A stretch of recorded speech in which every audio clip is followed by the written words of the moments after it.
liberal, well-chosen and forceful remarks. It's wonderful to see everybody here. It's a great testimony to your own public spirited interest in the state of Australian universities. And I also have to thank Anthony Capello of Concord Press, which must be now the most vital press in Australia. About half a dozen favourites from that publisher. And perhaps my most favourite of those half a dozen is the Doug Morrissey book, Tearing Apart and Exposing the Repulsive Ned Kelly. Now, in a way, our book has a similar flavour to that Doug Morrissey's work of expose, because what we undertake to do in this book is to do some news bearing, some truth telling, some dismal and awful truth about Australian universities. We want to cut through, in other words, all the smoke screening by Vice-Chancellors and Ministers for Education, Universities Australia and the Higher Education Summit and the education media, and tell the truth, the shabby and grubby truth, which is, if I had to sum it up in a single sentence, that the average Australian university is a corrupt bargain. It's a corrupt bargain whereby the management, administration of the university says to the students, we'll pretend to teach you if you pretend to learn. And everybody's good for that, in that what might seem to be just a foolish game, but is in fact exploitative of the taxpayer, which so generously supports universities, as Suri stressed. It's damaging to the good students who want to learn, the true academics who love their subject, and the genuine administrators who want to administer a genuine university.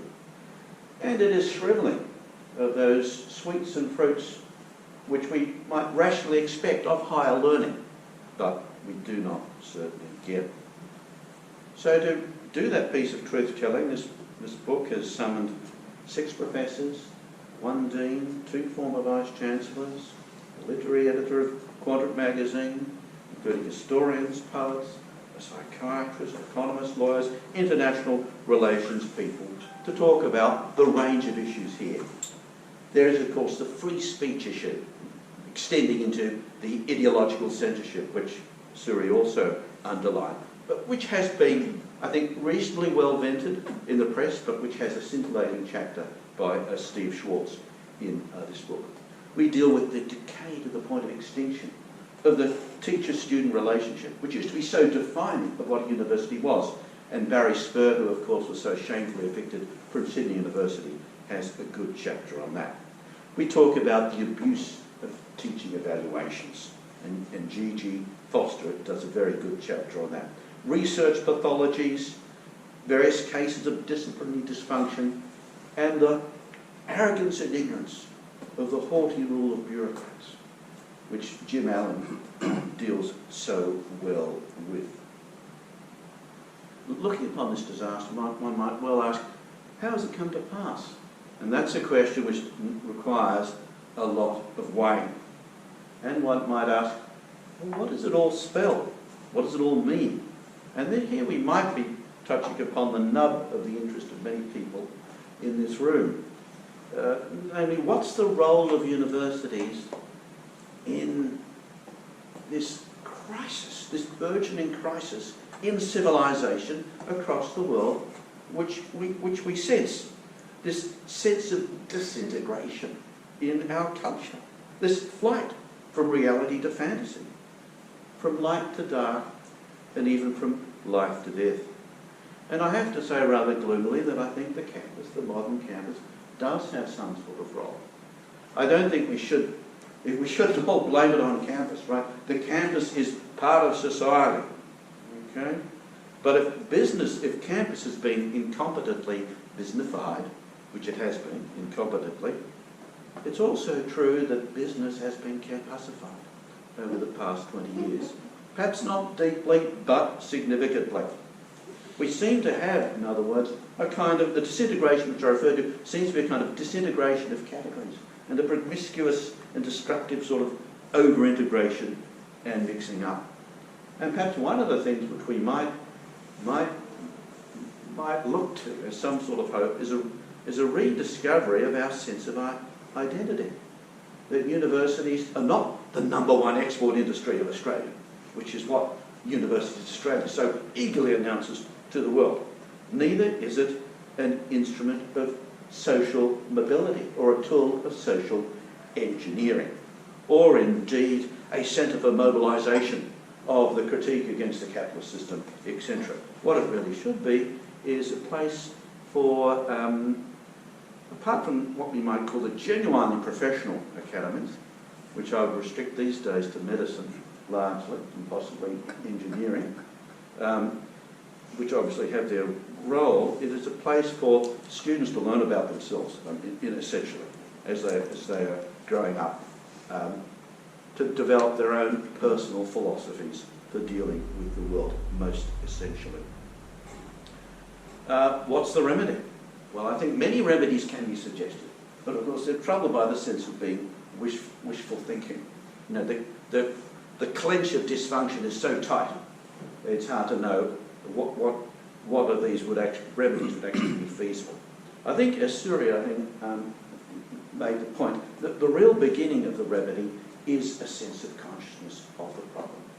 And so what our book does is it tries to tear away all the meretricious glitter which have been put on our unfortunate fallen universities, all that showground pasteboard, and to reveal the real terrible truth about OSU. Thanks again for coming here and showing interest in it.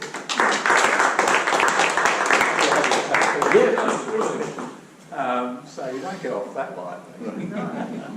We want you to sell books, but we also need to keep people here long enough that they buy them. So, John. Yeah, okay, so look, what stands out to me, like the university seemed to be unleashed a bit, you know, compared to many years ago. So who's setting the objectives? What are the objectives? How are they being monitored, right? And, you know, the processes that are in place to sort of hold them accountable, because they've certainly been unleashed, particularly in the Well, I don't agree they've been unleashed. On the contrary, universities are regulated to pieces, right? They're subject to the most intrusive, ignorant and arrogant regulation from the very centre, right? From Canberra. So I don't believe it's true they've been unleashed. What universities are now are a kind of appalling miscegenation of bureaucracy and business, right? Turning around the dollar, right? But doesn't that get back to the objectives? Well, the objectives of the present universities is to make as much money as you can, right? Absolutely. And here we touch upon an issue which I didn't touch upon, but which Suri did at one point, is the tsunami of international students, which has to be literally seen to be believed. We've always had a lot of, at least for 30 years, we've had a lot of international students. Since 2012, it is I don't want to use that metaphor, but we are flooded. And why are we flooded? Because now more than ever, it's a cheap way to make a large amount of money. So bring them in, charge them large fees, and you can pick up your degree as you walk out the door. Here we have the epitome of the corruption of the university. That's what I meant by unleashed. Sure. Maybe over here. Is the situation much different in other parts of the world in terms of... Very good question. Thank you for that question. And the answer is very different, literally not very different. It's an international phenomenon. I didn't think it would be. Without doubt, it's an international phenomenon. So, for example, the phenomenon of the complete collapse of student attendance, right? Which is what my chapter opens with, which you may not realise that lecture halls are empty, right? I know, they do it all online. Yeah. Well, they're not even watching online, I'm afraid that's the point. Oh, some of them might. Some of them might occasionally. This is an international phenomenon, for sure. Oh, sure, Australia is part of it. So the real question is it worse in Australia? And it is, yes, it's worse. It may not be much worse, but it is worse. This corrupting grip of this importunate rush for overseas students is worse in Australia. The intrusive bureaucratisation from the very apex of government is far worse than any Anglophone country. So it is worse, though it's not qualitatively different, if I put it that And way.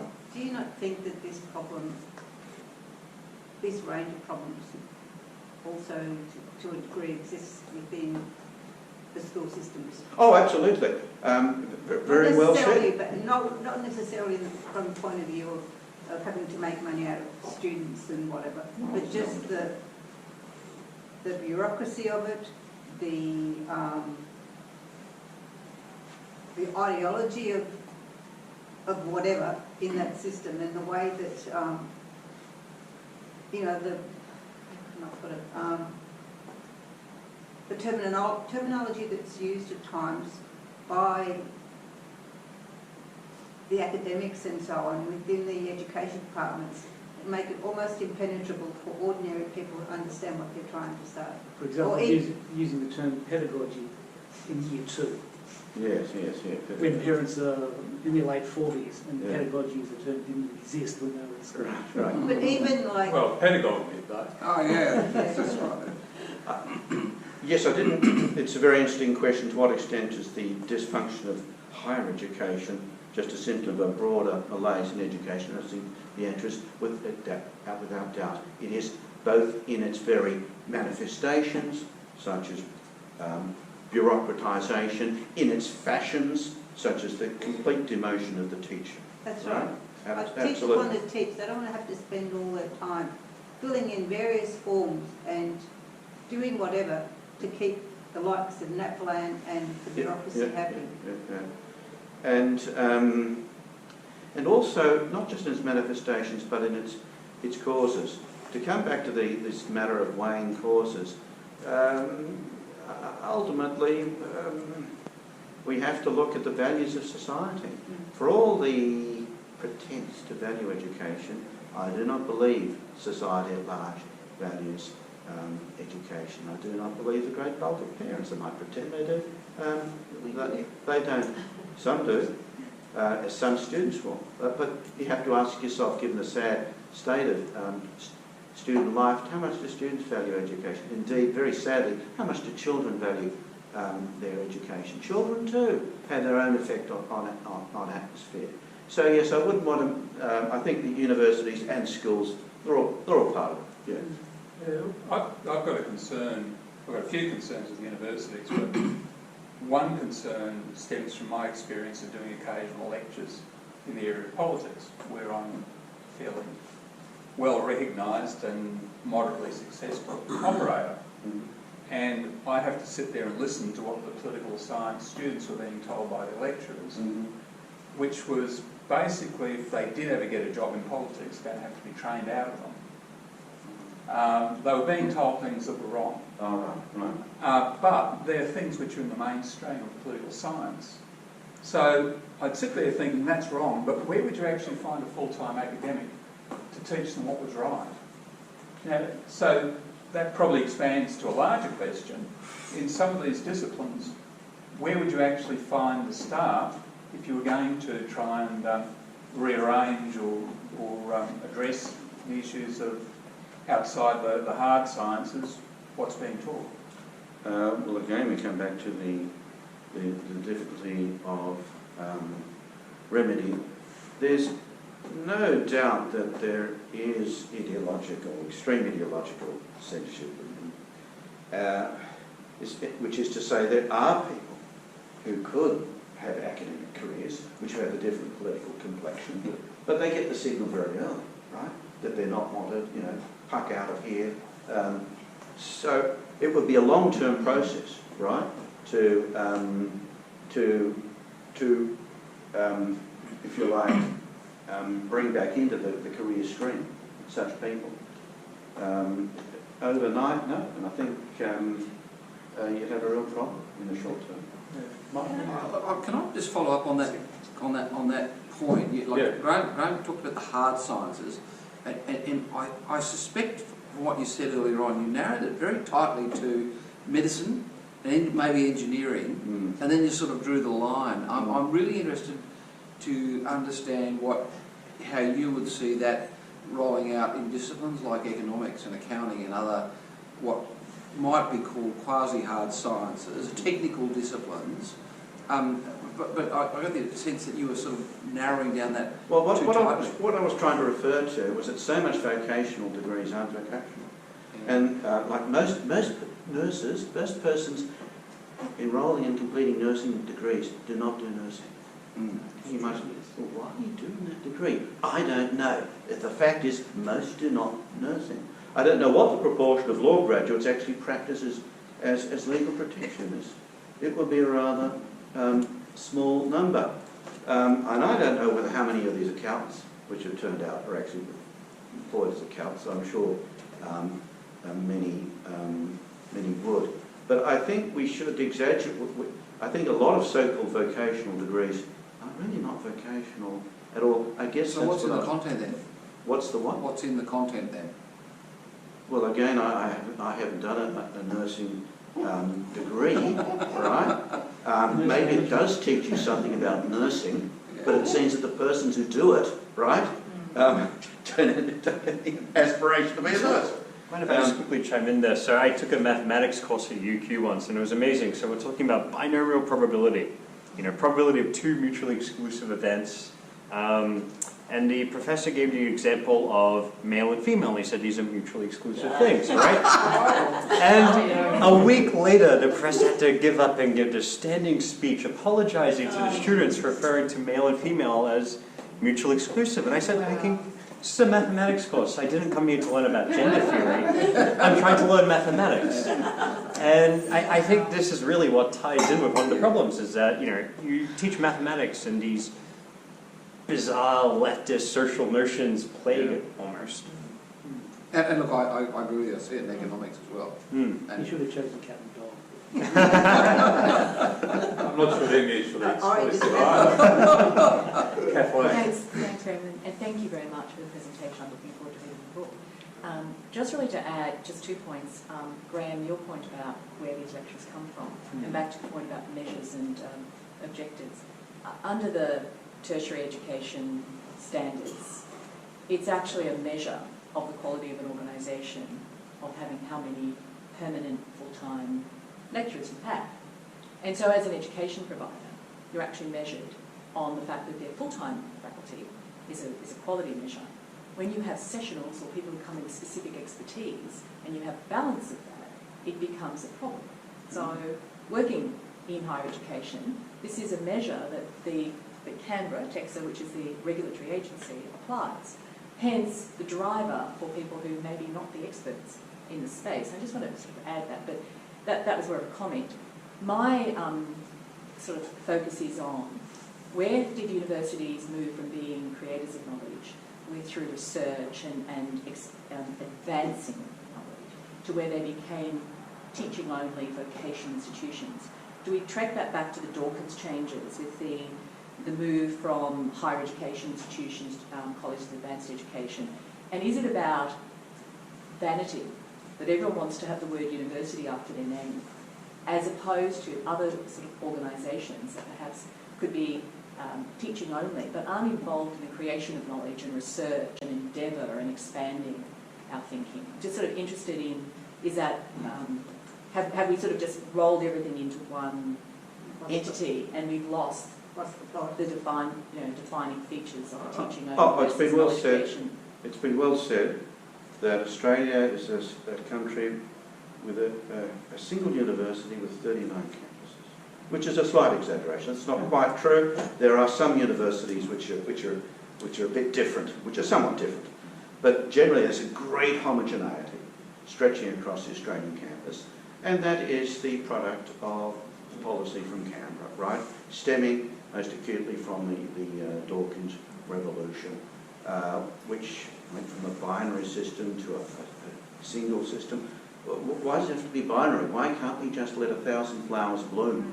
Okay, and why do universities have to be so large? Why can't we just let?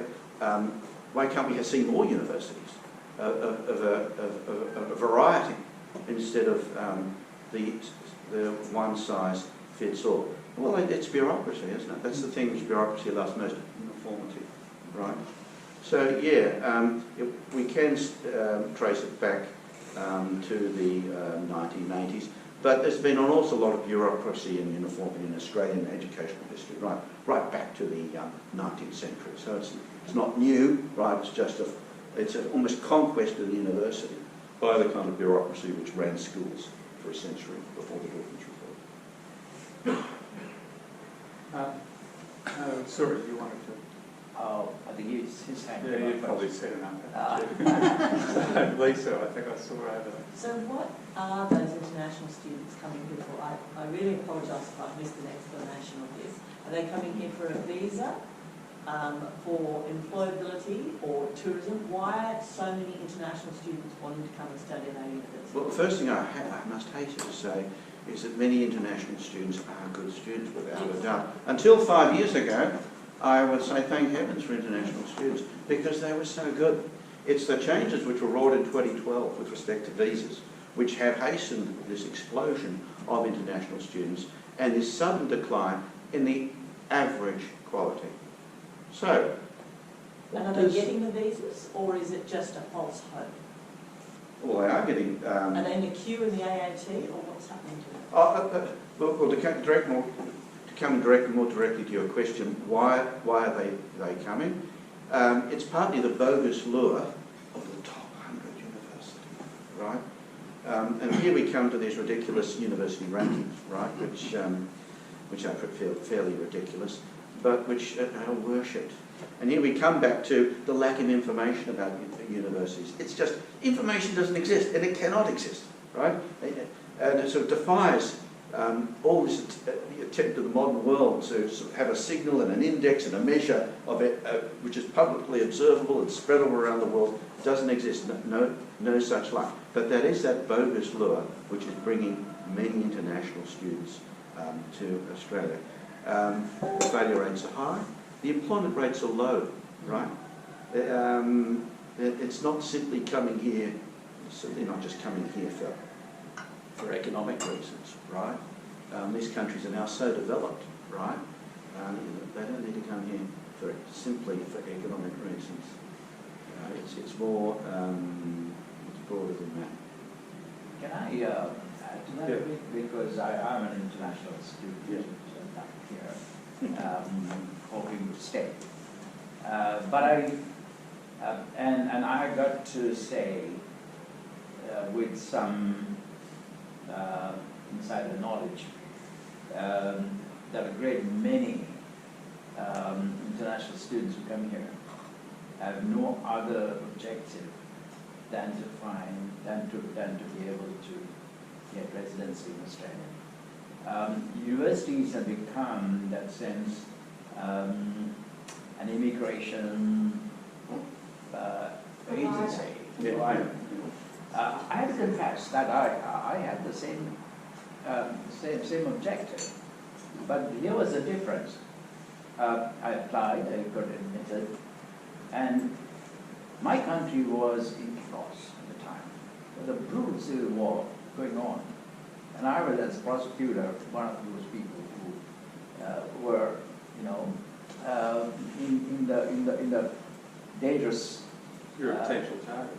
Potential target. But I also had the commitment to the rule of law. I did not want to ask for asylum.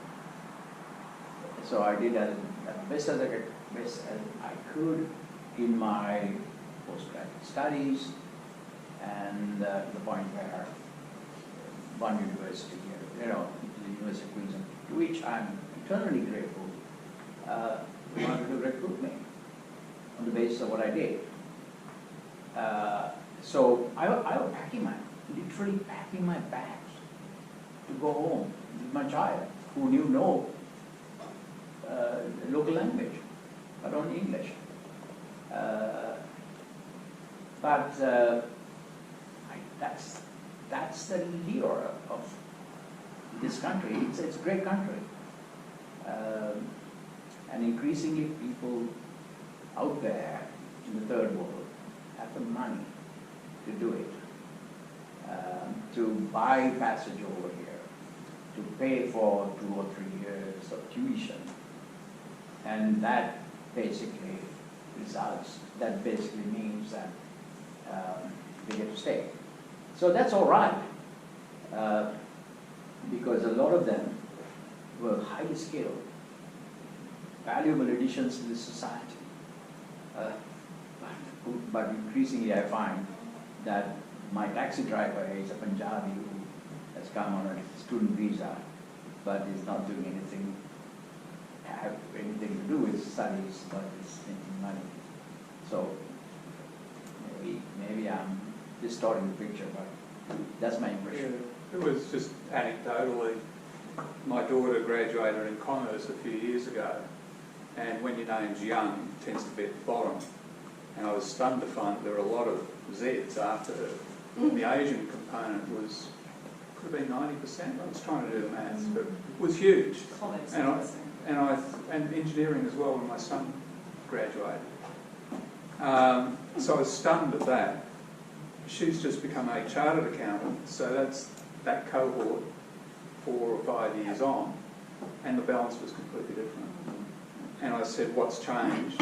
Well, they couldn't get visas, so they would have all gone home. So maybe it's not, depends possibly on the discipline that you're in, but maybe it's not operating the way that the Asian students think that it is, or maybe they weren't intended to say in the first place. I'm just not sure about that. Did I see someone over here who's going to ask? Nick, you were going to ask me? Yeah, so I would call it a luxury, but I both teach and study at UQ, so I get I get to see the bad side of the picture on both ends, and I think one of the, as out of all the conflicts, one of the primary ones I see is that academics don't want to teach, but all the funding comes from, students paying to teach. And so there's this kind of conflict between, what academics want to do their research and having to, do their teaching. And I know a handful of people in the economics department at UQ who have, left jobs at other universities because of their teaching commitments were too high. So I wonder, there's any kind of remedy that we could have to basically strip away academia from teaching, because there's a big conflict of interest there. You mean you want to strip away academia from teaching? Or at least, solve this conflict of incentives between academics who aren't interested in teaching and are solely interested in research, and yet the need to have high-quality teaching. Can you reward the teaching separately from rewarding the research and have two streams rather than trying to ram them together so you're going to get both? So I had a meeting with the head of the School of Economics, and now I have a meeting with the provost, and the answer was no, because the union controls the pay scales. So the union controls the bureaucracy. To your query, in a way, as I said in the talk, I think the nature of the university is that pregnant encounter between the teacher and the student. Right? A university is not a research institute, actually. A research institute is a different animal. And a pure research institute, outside possibly the most technical forms of them, have not been a successful animal, right? They've been tried out in the mid-20th century, didn't really prosper. There is a complementarity between teaching and research. Or certainly between good teaching and good research. So I'm not terribly sympathetic to the thought that there is a conflict. I would much rather see the contract, the expectations be that you will teach. Having said all that,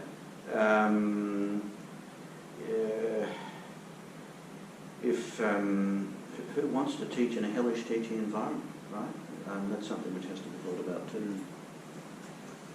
No, any other questions? No, well, in that case, thank you very much. Right, thank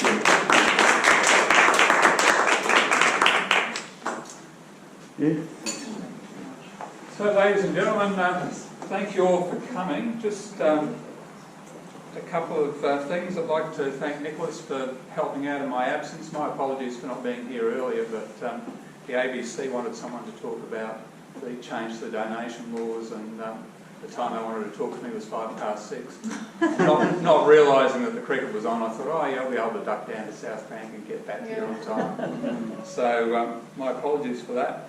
Also like to just throw in a few advertisements. This Friday, we have every first Friday of the month, we have what we call Fridays on Logan Road, we're calling it Fridays on Logan, but apparently some people got the idea that it was Logan City.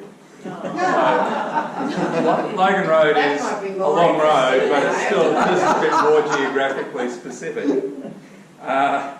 So this Friday we've got Paul Collins. There were some advertising brochures on that, talking about nationalist conservatives. There's a lot of chatter around, particularly amongst political scientists, about so-called populism, which seems to me to relate to anyone who can get the votes that you can't and who doesn't agree with you. So there's a lot of chatter about that, but I think there is a genuine conflict between people who might see themselves as conservatives and might see someone like Donald Trump, for example, as being much more of an iconoclast than a conservative. So there's some things to tease out there. Just to add a little bit of spice to it, Paul has been reported to the Supreme Court of Victoria. You might recall last year the Supreme Court of Victoria got its knickers, collective knickers in a knot, and I mean that in a gender-neutral sense, because a couple of federal ministers criticised decisions that they made. It seems to me in a democracy you ought to be able to criticise judges after they've made the decision. That's just part and parcel of it. If they need a defence, that's what the Attorney General's for. Well, Paul has an article in the latest edition of Quadrant, and both he and Quadrant have been referred to the Supreme Court for possible contempt. So you might ask him to expand on that if you come along on Friday. Friday the 29th of November we've got Ian Macfarlane. Now Reserve Bank governors are in the news again at the moment. This Ian Macfarlane's not the one that we had to launch the coal book. This is the Ian Macfarlane who was the Governor of the Reserve Bank of Australia. He's written a book about 10 forgotten Australians. There's a lot of stories out there that have been told and then forgotten. We have the McElrath Lecture, which is an attempt to resurrect the standing of Sir Thomas McElrath, who was a foundational Premier of Queensland. Ian's got the same kind of idea. He's got 10 people, none of them are a state Premier, but well worth coming along to hear. And then we'll also have another Fridays on Logan the week after, but I can't tell you who the guest speaker for that is going to be, but we are looking at doing something on cyber currency, because cyber currency, but more specifically I think the blockchain that underpins it, is a really important innovation. I was reading the other day that a lot of stockbrokers who suddenly, and people who run share registration or registries, suddenly realised that maybe if the ASX introduces blockchain, you won't need anyone to keep track of anyone separate to keep track of your buying and selling and all the rest of it, and suddenly your linked shares might be worth not very much. So there's a lot of things that no one's even thought about yet, people with large financial interests in it. So we're trying to get someone to come along and talk about not just the currencies, but about that which I think is the real innovation. Presumably you can also talk about the scalability problem of blockchain. Come along and ask a question. So,